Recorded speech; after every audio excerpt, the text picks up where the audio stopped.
Chicos, hoy vamos a hacer un recorrido por los diferentes espacios geográficos. Para ello, nuestro objetivo será respondernos este interrogante: ¿dónde y cómo vive la población? Veamos estas imágenes. Como vemos allí, algunos viven en forma concentrada y otros en forma dispersa. Entonces, ¿qué tipo de paisajes observamos? Sí, urbano y rural. El paisaje y la vida de los pobladores son muy distintos en cada uno de esos lugares. Veamos las características de cada uno de ellos. Las ciudades. Cada ciudad tiene una historia, un origen, un diseño que le son propios. A pesar de esto, todas tienen rasgos comunes: el paisaje, la cantidad de población y las actividades. En los espacios urbanos podemos encontrar elementos construidos por el hombre, como edificios, casas, comercios, calles, avenidas, plazas, entre otros. Según la cantidad de habitantes, las ciudades se clasifican en grandes, cuando tienen más de 1 millón de personas, como en Córdoba; intermedias, tienen entre 50.000 y 1 millón de habitantes, como San Miguel de Tucumán; y por último, ciudades pequeñas o pueblos que cuentan con habitantes entre 2.000 y 50.000, como la ciudad de Viedma en la provincia de Río Negro. Un dato importante: cuando las ciudades cercanas crecen mucho, se unen formando grandes aglomerados urbanos que se denominan áreas metropolitanas, como la Ciudad Autónoma de Buenos Aires. Pero ahora, ¿cómo es el campo? Los espacios rurales son aquellos en los que se desarrollan las actividades económicas que aprovechan los recursos naturales. En estos lugares, la población rural puede ser agrupada si las viviendas se encuentran cercanas entre sí, o dispersas si las personas viven alejadas unas de otras. La población rural es aquella que cuenta con menos de 2.000 habitantes. Estas zonas presentan un relieve, clima y tipo de suelo distintos, que permiten el desarrollo de diferentes actividades económicas. Estas actividades, como el cultivo o la cría de animales, modifican los paisajes naturales, pero no tanto como en las ciudades. A pesar de sus transformaciones, el campo conserva su relieve y climas originales. Las temperaturas y las lluvias continúan siendo las mismas. Pero, debido a las actividades de los seres humanos, han cambiado la vegetación y los animales que pastan en él. Ahora veamos de qué modo se trabaja en los espacios rurales y urbanos. Una ciudad se identifica también por las actividades que realizan sus habitantes. Las más importantes están relacionadas con el comercio, el trabajo en las fábricas y la prestación de servicios, como por ejemplo hospitales y escuelas. Cuanto más grande e importante es la ciudad, la variedad de estas actividades aumenta. Por el contrario, cuanto más pequeña es la ciudad, las actividades de las personas se limitan al abastecimiento de los productos para el trabajo del campo, ropa, alimentos y servicios elementales de salud y educación. ¿Sabías que las ciudades se especializan? Existen ciudades que se destacan porque en ellas los habitantes han desarrollado actividades y equipamientos de servicios orientados a la producción y distribución de productos con el objetivo de satisfacer las necesidades de los habitantes de su ciudad y del resto del país. Estas se llaman ciudades industriales. Existen otras ciudades donde se concentran bancos, oficinas públicas, estudios profesionales, como la Ciudad Autónoma de Buenos Aires. Estas ciudades se llaman administrativas. Las ciudades que cuentan con hoteles, lugares de entretenimiento, casinos y empresas turísticas que ofrecen visitas a los paisajes próximos, como Villa Carlos Paz, se denominan ciudades turísticas. Y por último, hay ciudades llamadas portuarias. Estas se dedican principalmente a la pesca y al tráfico comercial, como Mar del Plata o Bahía Blanca. En el campo, ¿qué actividades se realizan? Como dijimos antes, en el campo de nuestro país se realizan actividades económicas en las que se aprovechan los recursos naturales como la agricultura o la ganadería, y en menor medida las actividades minera, la pesquera y la explotación forestal. Estas actividades permiten la obtención de materias primas. Son consideradas primarias porque sus productos no están muy transformados. Veamos ahora cuáles son estas actividades. La agricultura se encarga del cultivo del suelo, el cuidado y la cosecha de las plantas. La ganadería es la crianza y comercialización del ganado, vacas, ovejas, cabras, cerdos y sus derivados.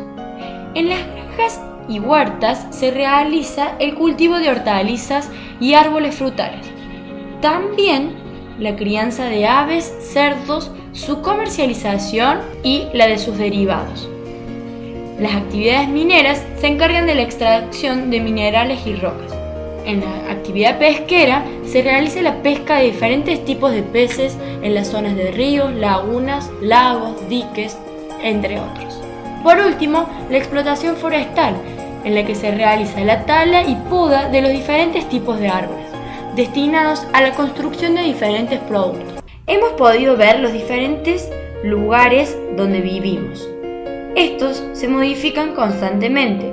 En ocasiones, esas transformaciones se deben a causas naturales, por ejemplo, cuando crece el nivel de un río luego de un periodo de intensas lluvias. En otras ocasiones, los cambios son producto de la actividad de los seres humanos. Es el caso de la construcción de diques para la provisión de agua y la producción de energía. Muchas veces esas transformaciones provocan daños o prejuicios para la población. Entonces, estamos frente a un problema ambiental, es decir, frente a una modificación del ambiente que afecta de manera negativa a la población. Ahora, ¿cuáles son los problemas ambientales que afectan a nuestros espacios? En los espacios rurales, los principales problemas son los incendios forestales y la erosión del suelo. Veamos cada uno de ellos. La eliminación o el reemplazo de la vegetación natural es una de las transformaciones ambientales más importantes. Ello ocurre, por ejemplo, cuando se construyen caminos y ciudades o cuando se establecen campos de cultivo. En estas circunstancias, el suelo queda expuesto a la erosión, proceso por el cual las partículas que lo componen se aflojan por la acción del agua o del viento y son transportadas y depositadas en otro lugar. Hay dos tipos de erosiones. Cuando se produce por el efecto de la lluvia o del agua de los ríos y arroyos, hablamos de erosión hídrica. Cuando se debe a la acción del viento, la llamamos erosión eólica. Pero, ¿por qué los procesos de erosión son problemáticos? En gran medida porque deterioran el suelo y lo vuelven menos apto para determinadas actividades como la agricultura. Para solucionar este problema, se están desarrollando algunas propuestas como por ejemplo la rotación de cultivos, que consiste en alternar el uso agrícola del suelo con la cría de ganado. También se utilizan nuevas máquinas agrícolas que permiten sembrar sin necesidad de remover el suelo. Ahora veamos los incendios forestales. Los incendios de bosques y pastizales constituyen un problema muy importante para nuestro ambiente. Muchas veces estos incendios aparecen como consecuencia de procesos naturales. Por ejemplo, la falta de precipitaciones durante un periodo prolongado. En otras condiciones, el fuego se inicia cuando los rayos solares inciden en algún sector de la vegetación seca y luego se propaga por la acción de los vientos. Otras veces son producidos por los descuidos del hombre. En estos casos son importantes los sistemas de alerta. Por ejemplo, en diferentes lugares existen miradores o torres de avistaje de incendios. También es muy importante la prevención. No se debe encender fuego en los lugares donde está prohibido. En los que está permitido, hay que asegurarse de apagar los fogones totalmente.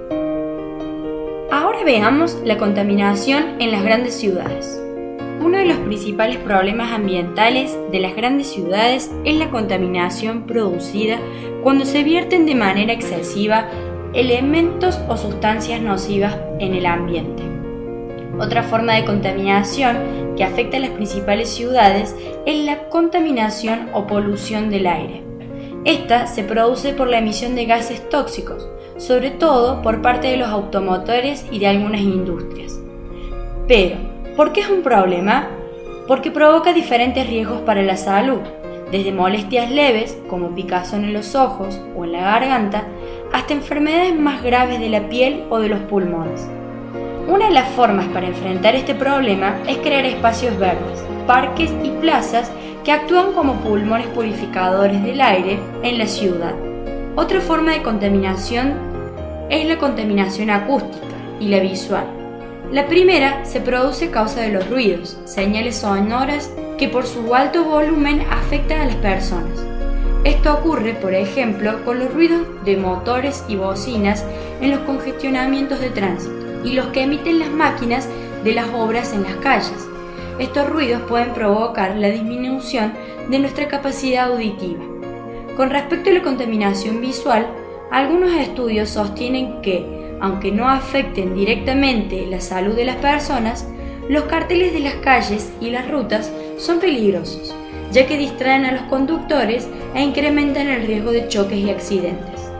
La contaminación del suelo en las áreas urbanas se produce principalmente por la basura, es decir, los residuos domiciliarios, que en muchas ocasiones es enterrada sin tratamiento previo o depositada formando grandes basurales que contribuyen a la contaminación del aire y del suelo. Esto es todo por ahora. Nos vemos en el próximo recorrido.